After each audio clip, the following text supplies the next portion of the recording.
안녕하세요. 따스한 이웃입니다. 우리가 살다 보면 주택을 매수할 일이 있을 텐데요. 오늘은 주택 매수 절차에 대해서 알아보도록 하겠습니다. 절차가 까다롭게 느껴질 수도 있지만 하나하나 순서에 따라서 준비하시면 어렵지 않으실 거예요. 1단계는 예산과 자금 조달 계획을 세우는 겁니다. 주택을 매수하기 위해서는 먼저 자신의 재정 상태를 잘 파악하고 경제 사정을 고려해서 예산을 세웁니다. 지출 발생의 주택의 가격뿐만 아니라 인테리어, 취득세, 중개보수 등과 같은 재반 사항을 고려하여서 예산을 세우고 자금을 어떻게 조달할 것인지 구체적으로 준비해야 합니다. 두 번째는 살고자 하는 지역의 주택을 검색하고 현장을 방문하는 건데요.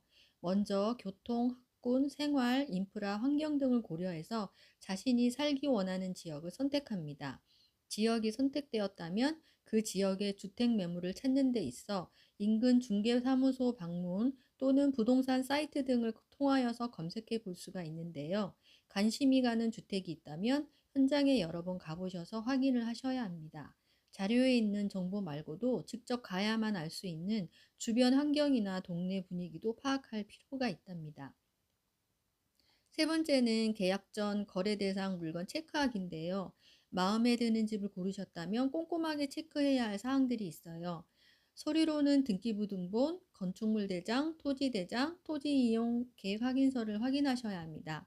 특히 등기부등본은 그 집의 소유권이나 저당권 등 각종 권리 사항들에 대해서 자세히 기재되어 있기 때문에 잘 파악해야 나중에 혹시 모를 여러 가지 다양한 피해를 예방할 수 있습니다.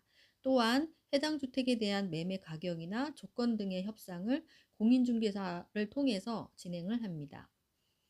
네 번째 단계는 매매를 이제 드디어 계약하기인데요. 매매 계약은 매도자와 매수자가 매매하는 모든 사항을 정하는 중요한 과정입니다.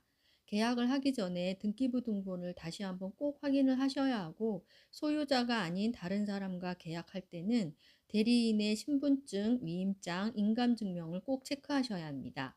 매매계약서에는 주택의 표시, 계약 내용, 특약이 꼭 들어가야 합니다. 특히 특약에는 기본적인 내용 이외에 현 시설물의 상태, 계약 당사자들끼리 별도로 합의한 내용, 계약 해지의 조건, 근저당 말소에 관한 사항 등을 자세히 적어 놓아야 나중에 혹시 일어날 수 있는 분쟁을 막을 수 있어요. 다섯 번째는 잔금 정산 및 소유권 이전인데요. 드디어 잔금 절차가 남았네요. 잔금 지급은 마지막 단계로 지불하기 전에 등기부 등본을 반드시 확인하여 매도자가 추가로 근저당 등을 받지 않았는지, 다른 권리관계가 새로 생기지 않았는지 꼭 체크하셔야 합니다.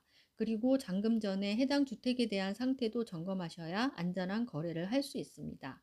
잔금을 지급했다면 매도인에게 소유권 이전에 관한 서류들을 받아서 60일 이내에 관할 등기소에 이전 등기 절차를 하여야 합니다. 이전 등기가 끝난 후에는 등기부등본을 새로 발급받아 이전이 잘 되었는지 확인하시기 바랍니다. 새로운 집을 알아보고 계약하고 이사로 가는 모든 과정은 쉽지만은 않은 일이지만 무척 설레는 경험이 될 거란 생각이 드는데요.